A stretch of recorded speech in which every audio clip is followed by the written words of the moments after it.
TDP Janasena పొత్తులో సీట్ల సర్దుబాటు కొలిక్కి వస్తోంది. జనసేనకి ఇచ్చే సీట్లపైన చంద్రబాబు దాదాపు క్లారిటీ ఇచ్చారు. పవన్ కళ్యాణ్ మాత్రం తమకి మరిన్ని సీట్లతో పాటుగా స్థానాలపైన పట్టుబడుతున్నారు. ఇద్దరి నేతల మధ్య ఈ రోజు కీలక సమావేశం జరుగుతోంది. బీజేపీ వైఖరిపైన ఒక నిర్ణయానికి వచ్చే అవకాశం ఉంది. ఈ వారంలోనే అభ్యర్థుల్ని ప్రకటించాలని నిర్ణయించారు. జనసేనకి సర్దుబాటులో భాగంగా 22 నుంచి 25 సీట్ల వరకు ఇచ్చేందుకు చంద్రబాబు ప్రతిపాదించినట్టు తెలుస్తోంది. దీనికి పవన్ కళ్యాణ్ అభ్యంతరం వ్యక్తం చేస్తున్నారు. తనకి ప్రతి పార్లమెంటు పరిధిలో ఒక సీటు కేటాయించాలని కోరుతున్నారు. అదేవిధంగా గోదావరి జిల్లాలతో పాటుగా విశాఖలో కూడా ఎక్కువ సీట్లు ఇవ్వాలని కోరుతున్నట్టు తెలుస్తోంది. 45 సీట్లకి తమ అభ్యర్థులతో సహా పవన్ కళ్యాణ్ జాబితా సిద్ధం చేసినట్టు పార్టీ నేతలు చెబుతున్నారు.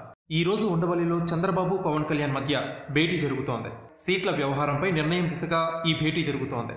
గోదావరి జిల్లాలో 8, విశాఖలో 3, కృష్ణాలో 2, గుంటూరులో 1, ప్రకాశంలో 2, నెల్లూరు, కర్నూలు, అనంతపురం, చిత్తూరు జిల్లాల్లో ఒక్కో సీటు చొప్పున చంద్రబాబు ప్రతిపాదించినట్టు సమాచారం. కానీ పవన్ కళ్యాణ్ లెక్కలు వేరుగా ఉన్నాయి. గోదావరి జిల్లాలతో పాటుగా విశాఖలో సీట్లు పెంచాలని కోరుతున్నట్టు చెబుతున్నారు. దీనిపైన చంద్రబాబు స్పందన కీలకంగా మారుతోంది.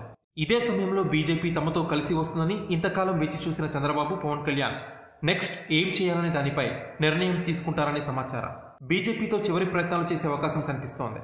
అయితే ఈ నెల 10వ తేదీ వరకు బీజేపీ కోసం వేచి చూసి రాకుంటే ఇక తమ ఎన్నికల కార్యాచరణ అమలు చేసే దిశగా ఇద్దరు అధినేతలు ఆలోచన చేస్తున్నట్టు తెలుస్తోంది. బీజేపీ ముందుకు రాకపోతే సిపిఐతో కలిసి వెళ్లాలి అనేది వీరి అభిమతంగా చెప్తున్నారు.